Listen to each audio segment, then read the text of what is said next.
Hola, profe. ¿Cómo andan? No se iban a Profe, buenas librar, tardes. Buenas no se iban a tardes. librar de mí tan fácilmente. Bueno, para no ir perdiendo tanto tiempo, ya que los jueves siempre trato de conectarme un poquitito pasada las 8 porque salgo justo de clase y estoy un poquito más lejos de mi casa, ya vamos comienzo al segundo tema. Mientras tanto, ustedes, si hay algo que no entienden, me van frenando. ¿Bien? Deme un ratito, ahí estamos. Bien. Hasta la clase pasada estuvimos viendo, en resumen, lo que era la estática o definición de estática desde la física y tratamos de definirla desde el concepto del reposo de los cuerpos o los materiales con o sin intervención de fuerzas. Pero dijimos que siempre en un sistema de fuerzas, siempre va a haber sobre un cuerpo algún sistema de fuerza que esté actuando. Inclusive por más de que no las notemos, hay un sistema de fuerza. En nuestro caso, por ejemplo, en una persona, tenemos una fuerza constante que es la gravedad, que es una fuerza que tiene un sentido hacia abajo y nos va indicando que hay una fuerza que está actuando sobre nosotros. Lo que no implica que el reposo, de algún modo, o en la estática dentro de la física, significa que la sumatoria de todas esas fuerzas que están interviniendo en ese sistema de fuerzas o sobre ese cuerpo es igual a cero. Entonces, habíamos descrito el fenómeno de estática desde esa condición, desde la condición de que si todas las fuerzas que intervenían sobre un cuerpo era igual a cero, decíamos que estaba en reposo. Así que esa es una linda condición para definir la estática.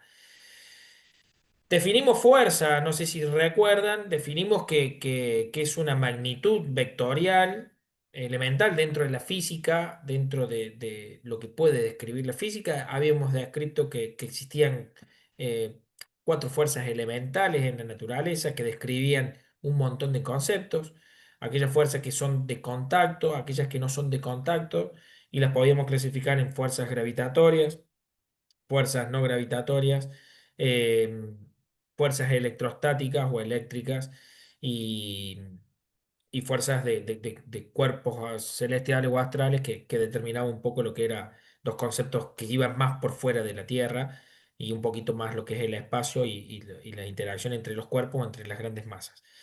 Entonces, en función de definir la fuerza, decíamos que la fuerza no es más que, ¿sí?, un concepto dinámico de la física, donde es algo que ejerce, ¿sí?, un trabajo, una determinada acción sobre los cuerpos, con el efecto de generar un movimiento. Entonces, la física migra de decir estoy quieto a querer explicar cómo desarrollamos esos movimientos.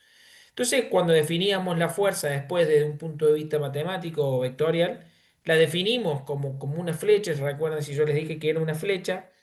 Y donde tenía un origen, esa fuerza, ese vector, que no era más que una cierta cantidad de magnitud determinada, tenía una dirección por la cual esa flecha actuaba y un sentido que me indicaba hacia dónde iba, y esos eran los cuatro componentes elementales de una fuerza. Entonces, terminaba siendo un vector y no era un número de por sí.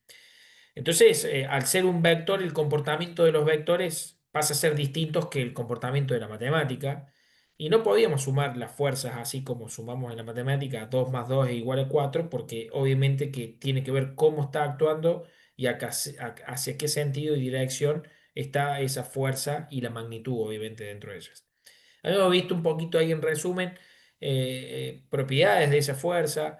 Habíamos visto que las podíamos sumar, si eran congruentes o concurrentes, perdón, o no concurrentes. Eso significaba si actuaban sobre una misma recta y si no actuaban sobre una misma recta y había un ángulo de separación entre ellas, el cálculo de la suma de esas fuerzas lo definíamos por la suma de los componentes de cada una de ellas, o por el teorema de Pitágoras, o por el teorema del polígono o de las proyecciones de cada una de sus fuerzas. Eso que eran cuando eran concurrentes.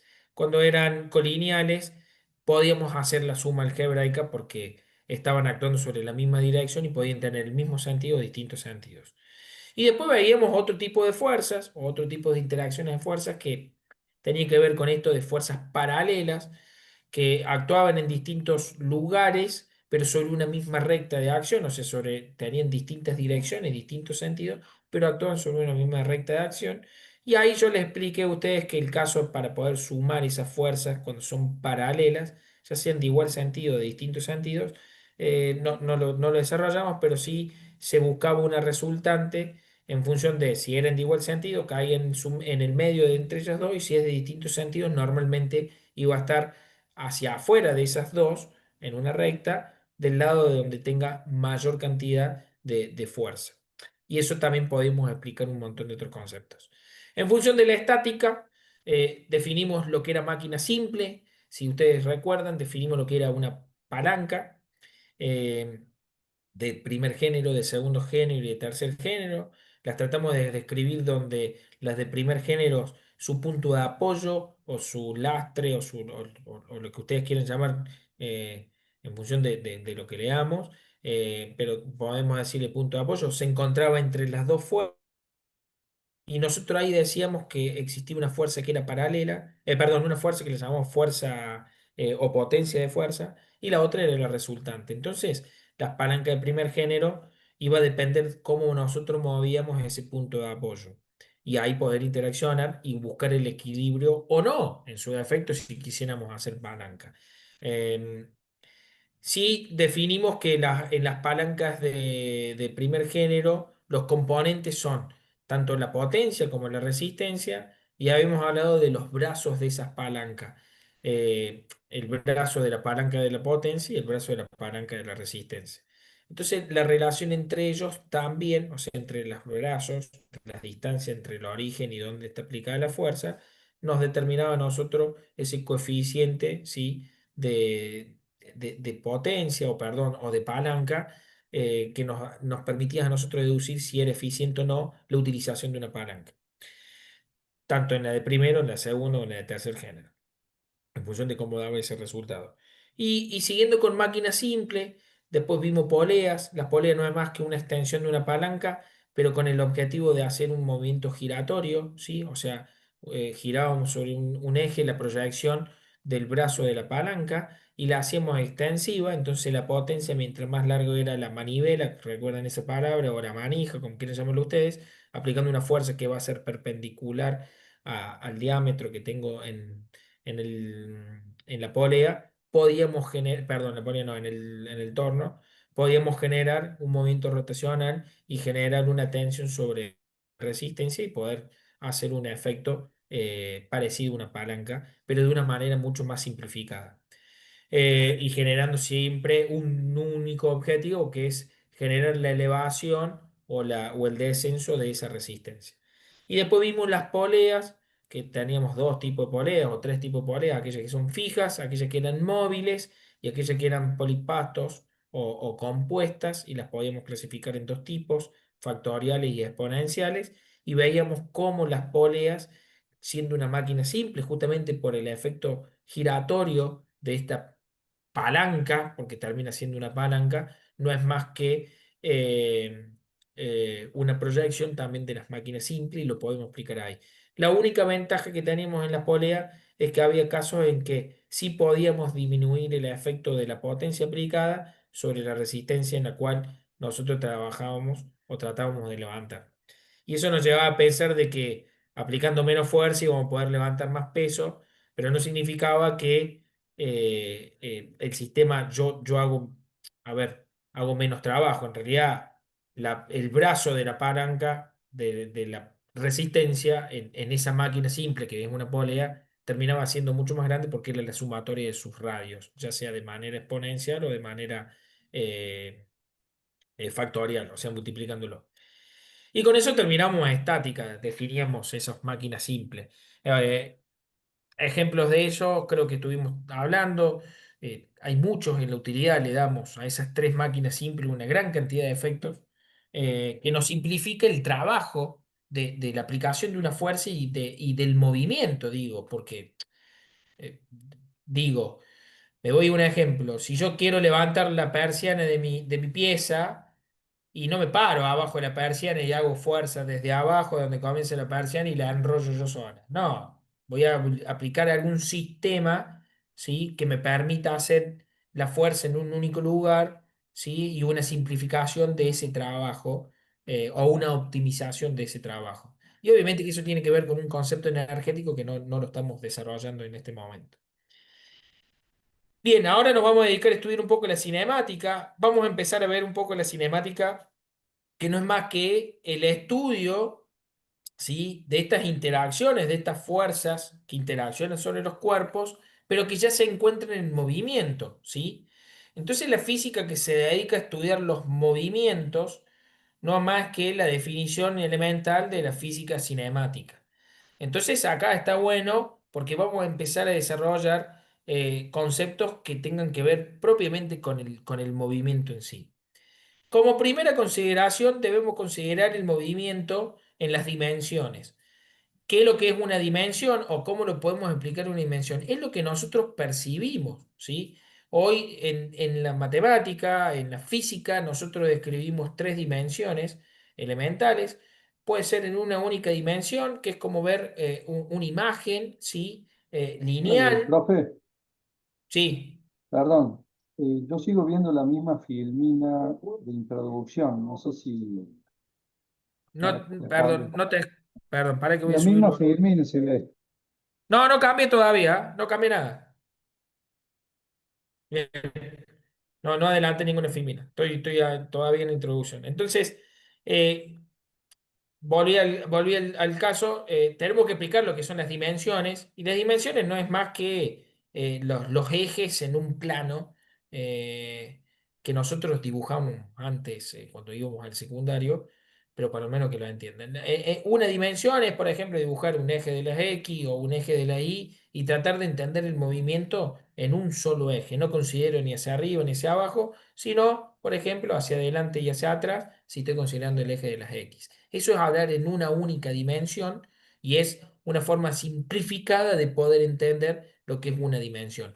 En el caso de dos dimensiones, no solo que vamos a ver el comportamiento sobre un eje de las X, ¿sí? En un sentido y el otro, sino que también la componente que nos puede llegar a afectar sobre su otro plano, sobre su otro eje, que sería el eje de las Y, y ahí nosotros estaríamos viendo en un plano de dos dimensiones, que es habitualmente lo que nosotros vemos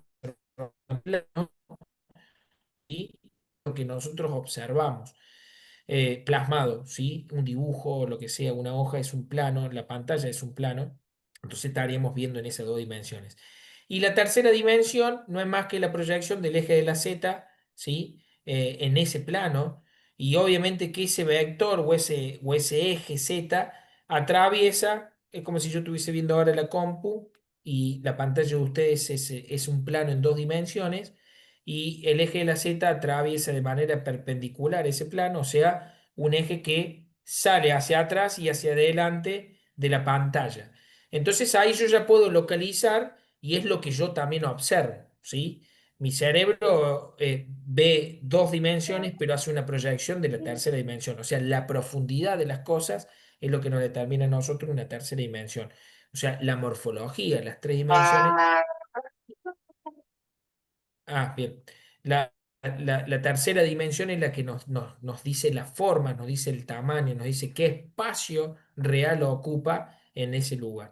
Existe una cuarta dimensión, nosotros no la podemos explicar, y una quinta dimensión, pero en la cuarta dimensión no es más que las proyecciones de la tercera dimensión sobre una más. No lo podemos explicar. Hay una película muy linda que habla sobre la cuarta dimensión, donde ya el tiempo participa en esto, no solo es la proyección en el espacio, es interestelar. Al final de la película explica algo muy lindo sobre la cuarta y la quinta dimensión. Si alguna vez la vieron, a lo mejor entenderán un poquito esto, porque habla un poco de las dimensiones en función del tiempo y el espacio, o sea, trabajamos con el tiempo.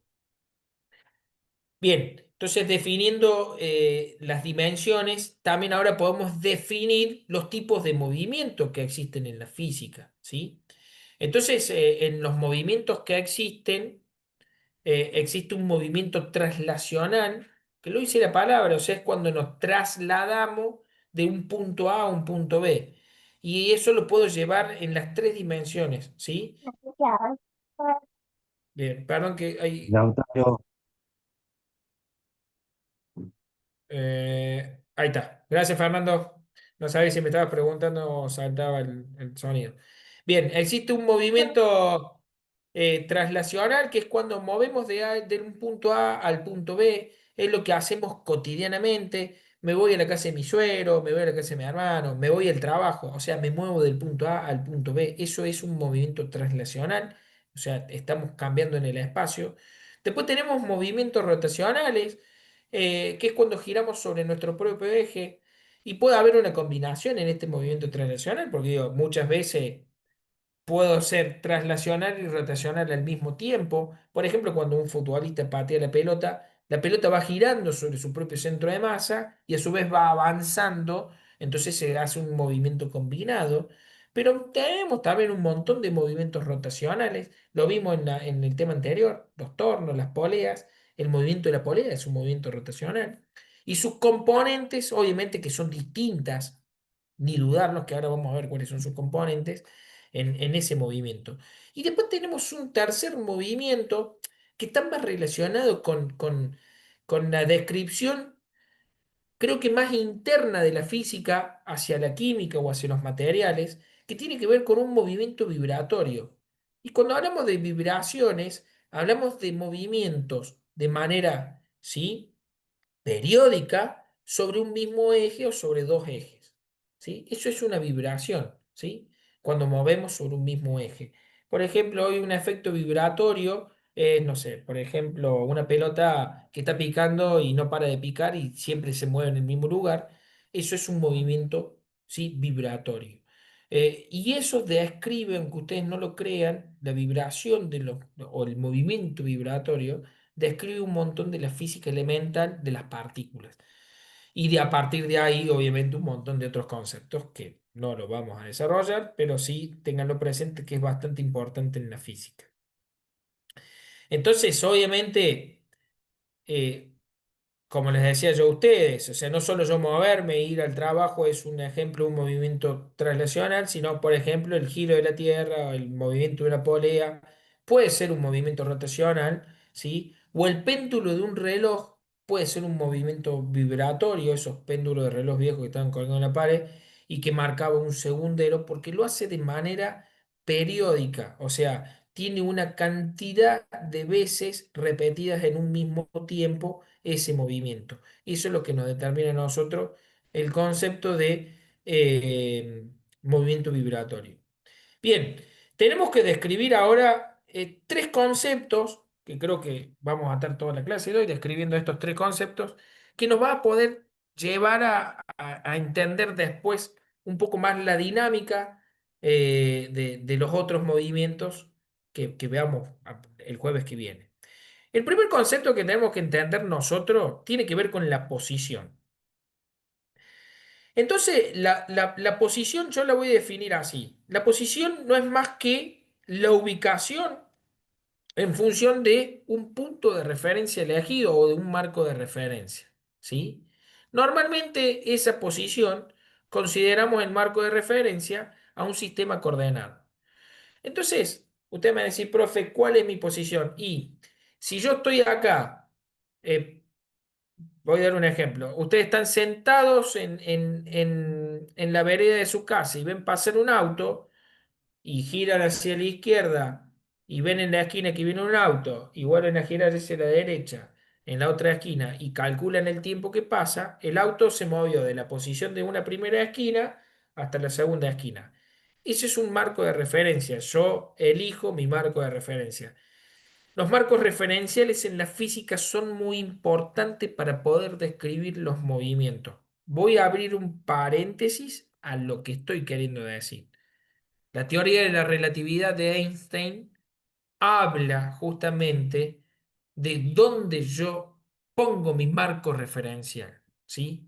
Todo es relativo siempre y cuando esté definido el que observe ese fenómeno, ¿sí?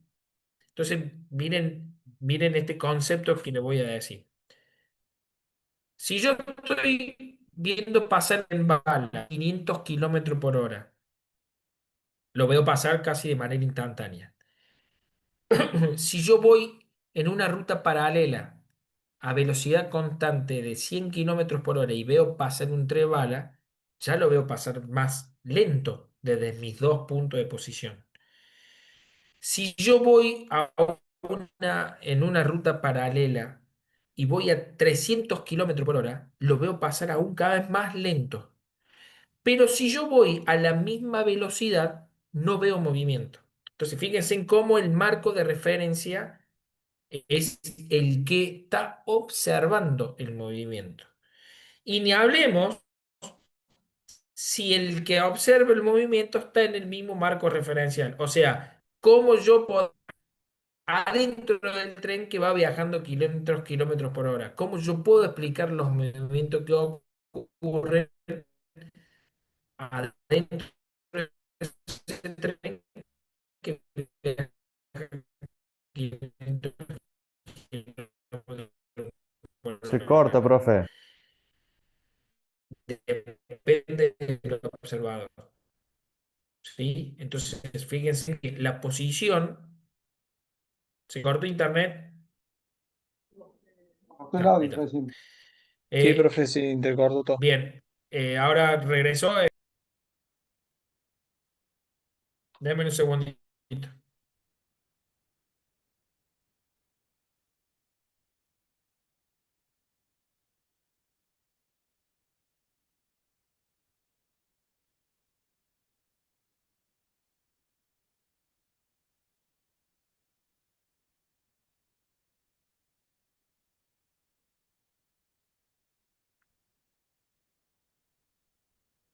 ¿Me escuchan? Estoy intentando mejorar un poco internet. ¿Me escucha ahora? Sí, profe.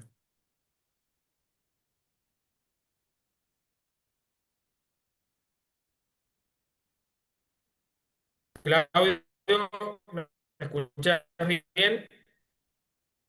Bien, perfecto. Bueno, entonces voy a repetir y les decía a ustedes que siempre cierro Se traba si estoy todo, en se el entrecorta, profe. paréntesis abierto, como le explicaba, y Einstein con la teoría de la relatividad, todo depende de cómo yo defina mi marco referencial. Obviamente que la teoría de la relatividad habla de más cosas, pero empieza con esto, o sea, cómo yo puedo entender la física desde donde la estoy mirando. Perdón. A ver. Bueno, yo sigo y usted, por favor, si se corta, vayan frenándome. Vamos O a mejor definir se la apaga la posición, cámara, anda ¿sí? mejor. Entonces, la posición no es más que la ubicación en el lugar en función de la dimensión que yo concuerde. Si estoy en una dimensión, usted dígame que la ubicación de ese cuerpo o de esa partícula, llamémoslo como quieran ustedes, con respecto a ese marco de referencia en cualquiera de sus dimensiones, ya sea en una dimensión, en dos dimensiones o en tres dimensiones, ¿sí? Si fuese en una dimensión, ¿sí? Miren, voy a dibujar acá, perdónenme.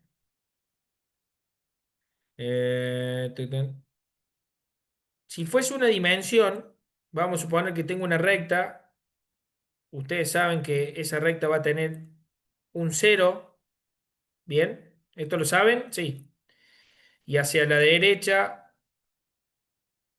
todos los números positivos, o sea, uno, 2, 3, y hacia la izquierda todos los números negativos, menos uno, menos 2, menos 3. Esto lo estoy dibujando, perdón, así, pero esto iría a escala.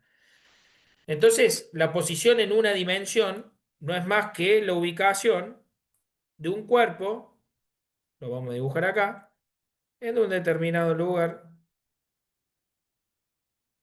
eh, perdón, en este. En el espacio. Vamos a suponer que está en 3, ¿sí? Y se va a mover de este lugar que es 3, vamos a seleccionar, y va a bajar, oh, perdón,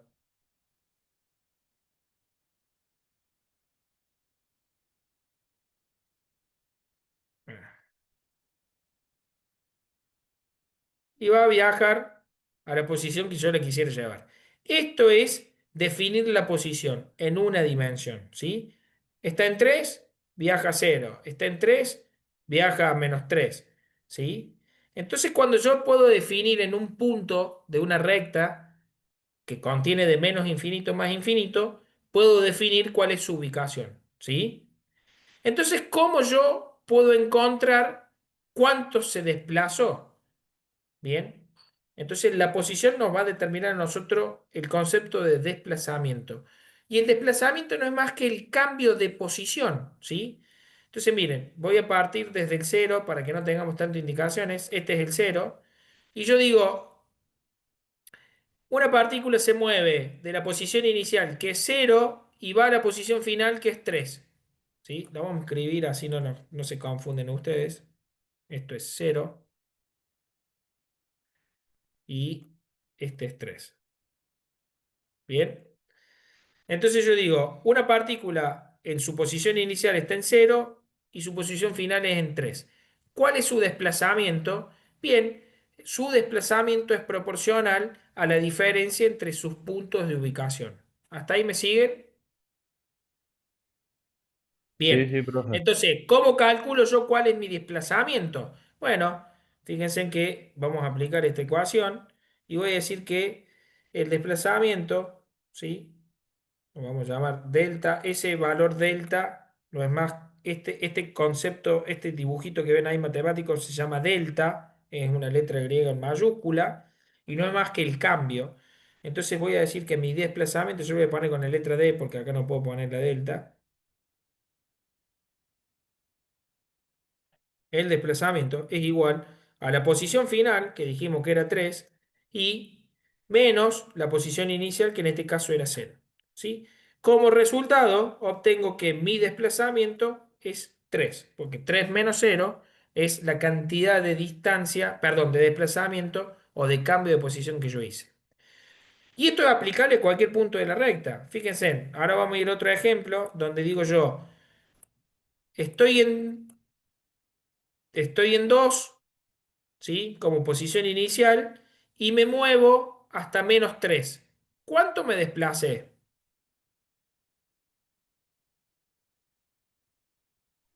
5 posiciones. 5. 5. 5. Bien, intuitivamente ustedes vieron que me desplacé 5. ¿Por qué? Porque miren, subamos 1, 2, 3, 4, 5, perdón. Eso fue intuitivo porque lo vemos en una recta en el espacio. Pero si yo lo quisiera hacer a fines prácticos, voy a poner de nuevo mi valor final, que es -3 porque es un número negativo, menos el valor que yo tengo, que es parte en el inicio, que era 2. ¿Sí? Si ustedes lo quieren poner matemáticamente, esto sería así, menos, y pónganle, esto es para el que por las dudas no entiende un poco de matemática, lo explicamos así. Entonces, este menos está cambiando en el positivo, queda como negativo, -3 -2 acá me daría un resultado de -5. O sea, yo me desplace 5 o -5, ¿sí? -5, el signo en el desplazamiento me indica hacia dónde me estoy yendo. En este caso, en una dimensión, significa que me estoy yendo de derecha a izquierda. Si fuese positivo, significa que me estoy yendo de izquierda a derecha. ¿Quedó claro? Más o menos, el concepto de desplazamiento. Sí, Sí, sí. Bien. profe. Sí, Como profe. lo puedo hacer ese desplazamiento en una dimensión, también lo puedo hacer en 2 dimensiones. Ahora se complica un poquito más el cálculo. ¿Por qué? Porque no solo que tengo este eje de las X, sino que vamos a poner un eje, perdón, lo vamos a dibujar en las Y. Bien, también con un valor de positivo de 1, de 2, de 3 y así sucesivamente. Esto va hacia arriba, perdón. Y -1, -2, -3 y su desplazamiento, ¿sí? En un eje de 2 dimensiones que lo veríamos así. Entonces, para entender el concepto de posición, yo ahora puedo definir, ¿sí? Mi posición en un eje de 2 dimensiones. Si lo pongo acá, ¿sí? yo puedo definir que esta partícula se encuentra en una proyección, perdón, esto lo voy a dibujar, lo voy a poner con un colorcito negro para que ustedes lo puedan ver.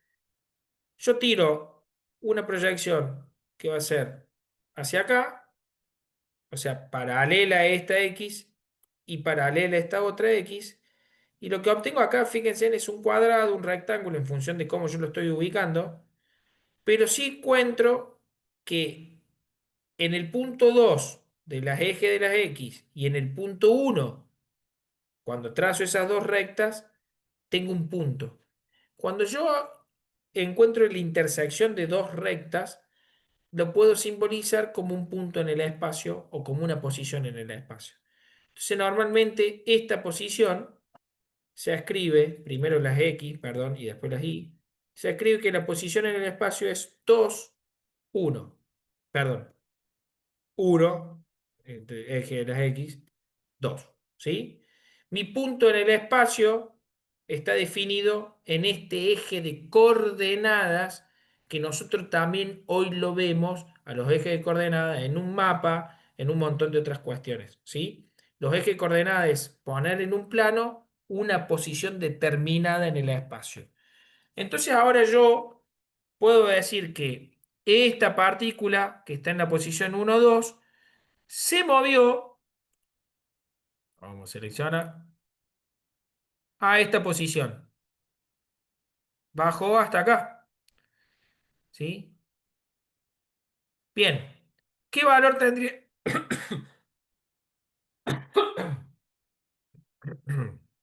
¿Qué valor tendría ese? Disculpen. Tendría un valor de posición que va del 0 al 3 para el eje de las X, pero en el eje de las Y no sube nada. Entonces, mi punto en este espacio no es más que un punto que se llama 3, 0. Entonces yo me moví de la posición 1, 2 a la posición 3, 0. Se usa muchísimo esto para poder marcar una posición. Los que juegan ajedrez hacen posiciones en función de los números y de los colores, y yo lo puedo asignar así. Un tablero de ajedrez tiene 8 por 8 y yo puedo ubicar en las posiciones eh, las, las, las fichas de ajedrez, y esto lo podemos llevar a un montón de cosas. Entonces mi movimiento va a ser de 1 a 2, de 1 2 a 3 0. Bien. Acá puedo explicar cuál va a ser mi desplazamiento. Entonces yo, para poder encontrar mi diferencia o mi desplazamiento, tendría que hacer una diferencia entre sus puntos. Pero acá existe una particularidad. La voy a dibujar con azul para que ustedes la puedan ver. En realidad, el desplazamiento vendría en este sentido. Y ahora yo tengo un vector, ¿sí?, que está yendo con una ubicación, perdón, con una inclinación con respecto a sus movimientos. Y esto no es más que sumas y restas de vectores, como habíamos visto anteriormente, porque este punto y este punto yo los puedo considerar como vectores. Pero ya les voy a explicar más adelante, ¿sí? Yo lo que quiero que entiendan es el concepto de desplazamiento, que no más que el cambio de posición. Y para un eje de 3 dimensiones, después lo vamos a ver, es ya proyectarse en la tridimensionalidad de las cosas, y es lo que vemos habitualmente con respecto a eso. Bien, un segundito, vamos a seleccionar todo esto, así lo podemos borrar.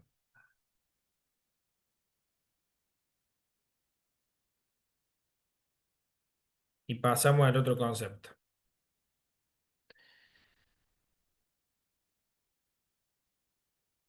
Bien, en función de la posición, o sea, de lo que era la posición y el desplazamiento, yo puedo definir un nuevo concepto que tiene que ver. Ah, perdón, antes de hablar de posición y de desplazamiento, tengo que hablar de distancia. Ahí me estaba acordando de la filmina. Desplazarme algo, ¿sí? La unidad de medida en el desplazamiento es una unidad de longitud, ¿sí? Y el desplazamiento se mide en distancia, por decirlo de algún modo. Entonces, el desplazamiento no es más que la unidad de medida, por ejemplo, que utilizamos habitualmente, que es el metro, centímetro, lo que ustedes quieran utilizar, pero la unidad de medida de desplazamiento puede ser cualquiera de la que elijamos. El sistema internacional define como unidad de longitud, ¿sí? a el metro. Entonces yo me voy a desplazar tantas cantidades de metro en función de cuánto cambie mi posición. Ahora, normalmente el desplazamiento tiene el mismo valor que la distancia, ¿sí? Vieron que en el ejercicio recién ustedes dijeron que iban de 2 a menos 5, a menos 3 y decíamos que era 5. La distancia que yo recorro son 5 metros, pero el desplazamiento que yo hago también es 5 metros, pero en función de la posición. Ahora, definiendo este concepto, ¿sí? ¿Qué ocurre cuando yo salgo? Vamos a este ejemplo claro, donde tengo una pista redonda, circular, y tengo un corredor, en este caso el correcamino, o quien quiere poner ustedes, y sale de un punto que es el uno y se desplaza y corre alrededor de este círculo y vuelve a caer en el punto uno. Mi pregunta es, si la pista tiene 400 metros, ¿cuál fue la distancia que yo recorrí?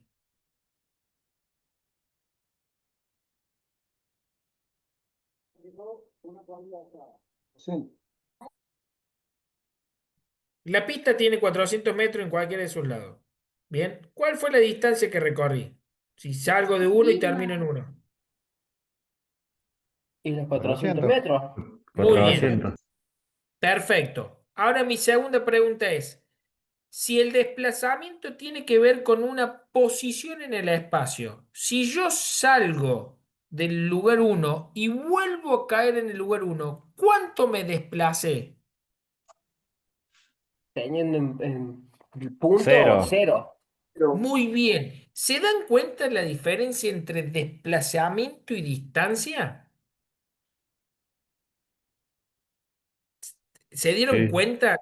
Lo pudieron resolver ustedes solo. Desplazarse, ¿sí? Tiene que ver con una magnitud que determina la cantidad vectorial del movimiento, o sea, del cambio de posición. O sea, un vector me va a indicar hacia dónde voy. Pero si tengo que salir de un lugar y vuelvo a caer en el mismo lugar, yo no me moví nada. Doy un ejemplo.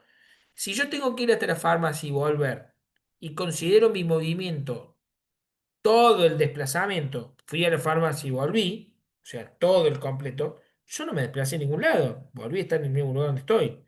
Si alguien te pregunta, ¿cuánto tardaste en ir y volver a la farmacia? Y tardé tanto tiempo. Y ustedes dicen, pero yo no me moví. No, no te desplazaste. Vos hiciste tanta distancia para ir hasta la farmacia y tanta distancia para volver. Vamos a suponer, no sé, 1000 metros. Pero el desplazamiento en este caso, cuando alguien te lo vuelve a preguntar en el mismo lugar donde estás vos, es cero, no hay desplazamiento, porque nos está definiendo nosotros un punto, una posición, y esa es la palabra correcta, en el espacio, o sea, un punto definido en el espacio, ya sea en una dimensión, en dos dimensiones o en tres dimensiones. ¿Sí? Entonces, ¿qué diferencia hay entre desplazamiento y distancia? Y bueno, justamente es esa. El desplazamiento es una medida vectorial porque nos está indicando la posición, porque son vectores los puntos en el espacio, o los puedo definir como vectores, y la distancia no es más que el módulo de cuánto yo recorrí. ¿Bien? ¿Quedó claro? Sí, profe. Sí, Bien, sí. entonces nosotros ahora podemos definir al concepto de velocidad y rapidez, ¿sí? Con respecto a este nuevo concepto que habíamos definido recién, que tiene que ver con desplazamiento y velocidad. Obviamente que la rapidez se va a referir, cuando hablamos de rapidez, a la distancia, y escuchen esto, a la distancia que recorre un objeto, una partícula, una materia en un tiempo determinado. Entonces uno dice, ¿qué tan rápido vos fuiste a la farmacia? Y bueno, si la farmacia está a 1000 metros y tardé 10 segundos, 1000 metros dividido 10, y yo fui a 100 metros por segundo. ¿Sí? Un ejemplo, porque es eso, es cuánto tiempo, o sea, qué distancia hago, en qué tiempo lo hago. ¿Sí? Y se tiene en cuenta, obviamente, la distancia tomada recorrida y la dividimos por el tiempo que tardamos. Eso nos va a determinar a nosotros la rapidez. Y esa rapidez no es más que una magnitud escalar. ¿Por qué? Porque estoy dividiendo números como dividimos habitualmente. En cambio, la velocidad es el intervalo de tiempo, ¿sí? Es cuánto tiempo le toma a ese objeto o materia o lo que sea desplazarse de una dirección, ¿sí? Determinada, o sea, del punto A al punto B en el espacio.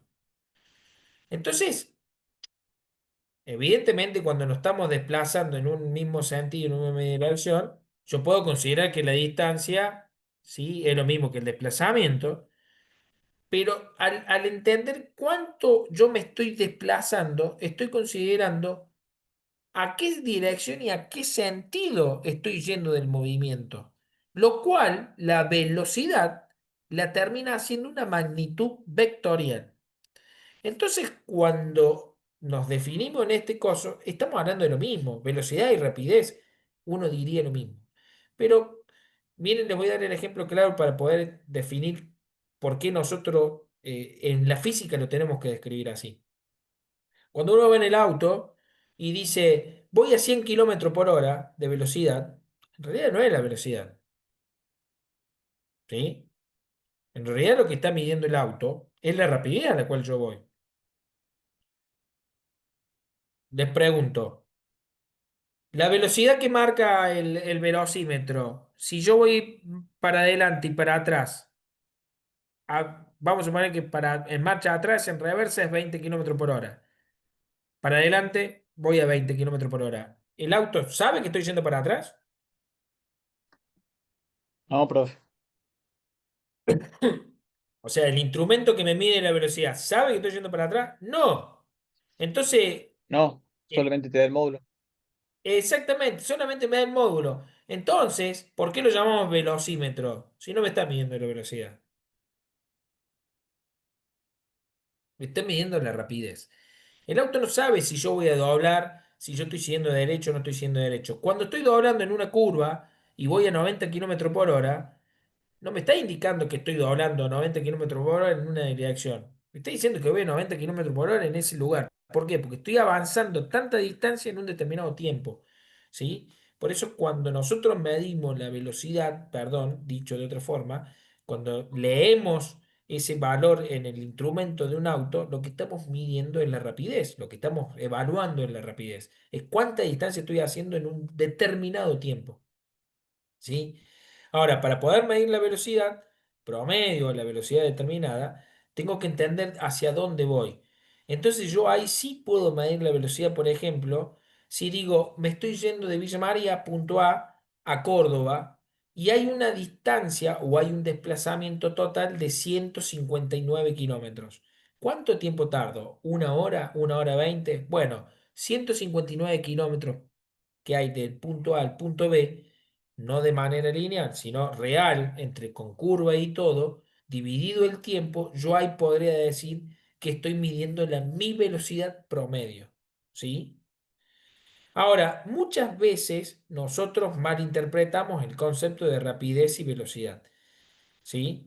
Entonces, cuando ustedes, miren, les voy a dar este otro ejemplo. Cuando ustedes ponen en un GPS o en el Google Maps un destino, usted le pone su destino va a llegar, no sé,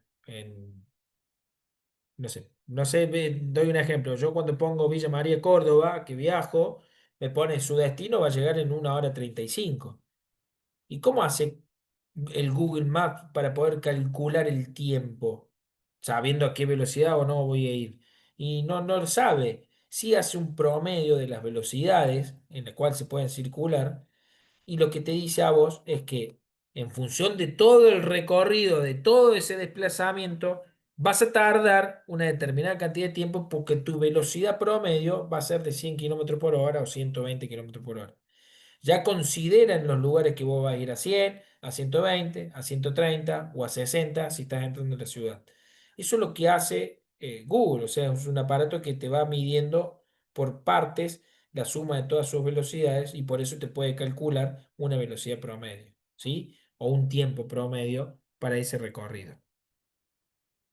Entonces ahora en grandes rasgos y para resumir, la diferencia entre rapidez y velocidad, fíjense, la rapidez no es más que una magnitud escalar y que representa la diferencia entre la distancia y el tiempo determinado, o sea, los lapsos de tiempo, mientras que la velocidad es una magnitud vectorial y evalúa el desplazamiento, o sea, el cambio de posición.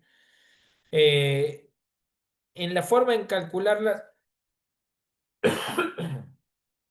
es lo mismo, distancia recorrida y desplazamiento, pero fíjense que ahí cuando hablamos de desplazamiento, si me voy al ejemplo de si yo salgo del punto A y vuelvo a caer en el mismo punto, el desplazamiento sería cero y usted diría la velocidad es cero. Sí, tal cual, la velocidad es cero, pero no mediríamos esa velocidad, sino que estaremos midiendo otro tipo de velocidad, que después lo diría yo, porque evaluaríamos por etapas o por lapsos mucho más chicos.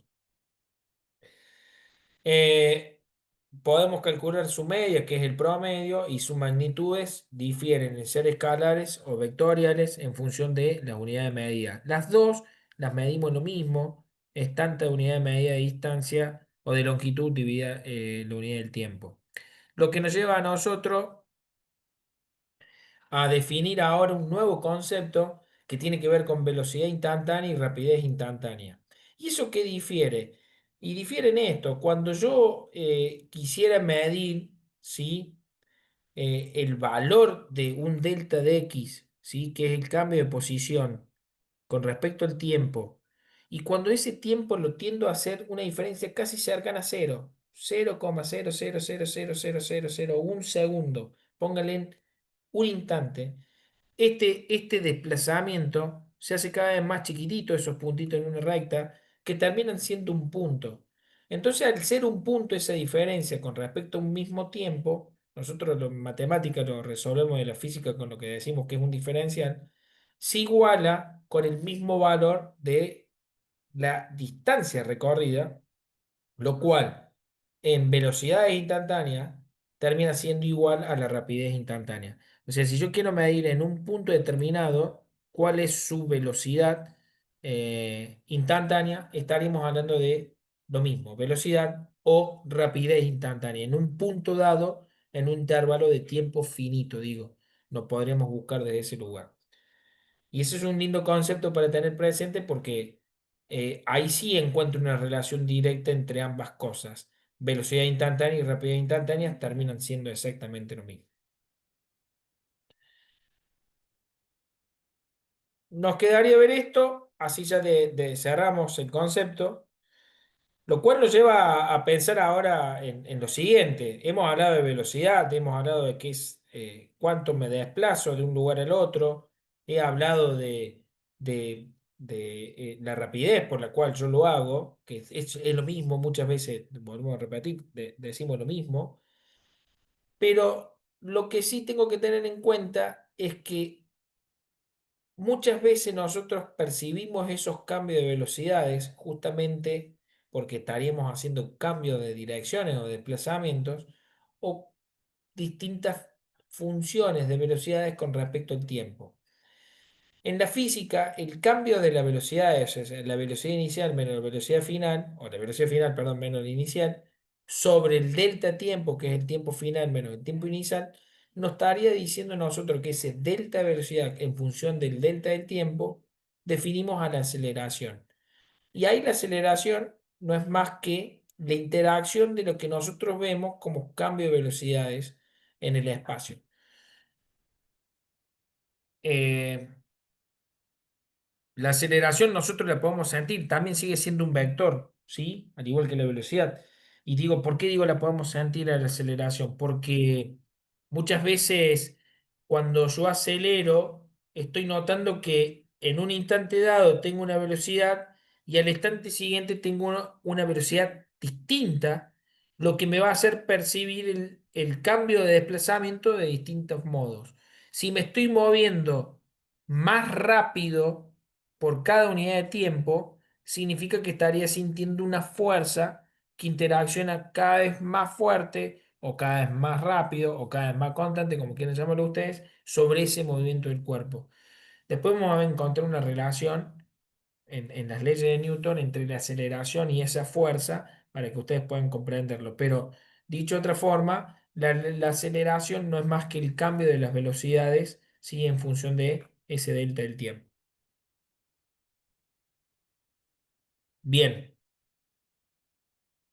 eso lo dejamos ya para la clase que viene, pero por lo menos entendieron el concepto de posición, entendieron el concepto de desplazamiento, entendieron el concepto de velocidad y su diferencia con rapidez, y entendieron el concepto de la aceleración. Sí, profe. Bien. Bueno, vamos a cortar. Me voy a conectar de nuevo con la cámara.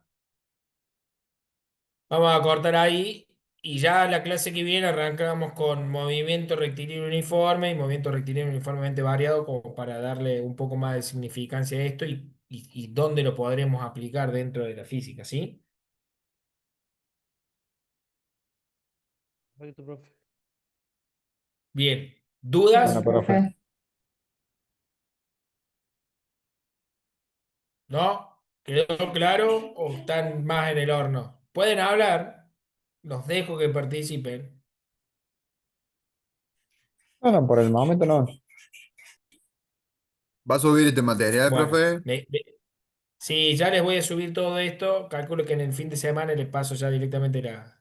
Lo que pasa es que tiene más información y más largo, por eso subo cuando le dé a otros temitas. ¿Sí? Si alguno quiere Profe, leer los también. ejercicios que había que era solamente de repaso lo que había dado en la clase anterior. Son ejercicios complementarios por si alguno los quiere resolver. Yo Ah, les dije a ustedes que no voy a evaluar resolución práctica de ejercicios más que los que veamos en una clase o en perfecto. una explicación, porque la verdad que el tiempo que tenemos en pantalla y en diálogo se nos va a hacer imposible poder evaluar eso. Yo prefiero entender o sea, prefiero que ustedes entiendan el concepto y, y no estar evaluando cómo resuelven un ejercicio. ¿Me entienden? Listo, gracias. Bueno, si quedó todo claro, eso me da una pauta de que por lo menos cuando estoy hablando me están escuchando y lo entendieron. Así que me voy a dormir tranquilo. Bueno, gente, Bueno, buen jueves para todo Buen fin y de, profe. Buen nos fin vemos de, en nos la Sí, vemos. próxima. igualmente, listo, buen fin profe. de. Nos Muchas vemos. Buen fin. gracias. Chao, Hasta Buen profe. fin luego. de. Chao, hasta Gracias. luego. Buen fin de. Hasta luego, profe. Buen Hasta fin de. luego.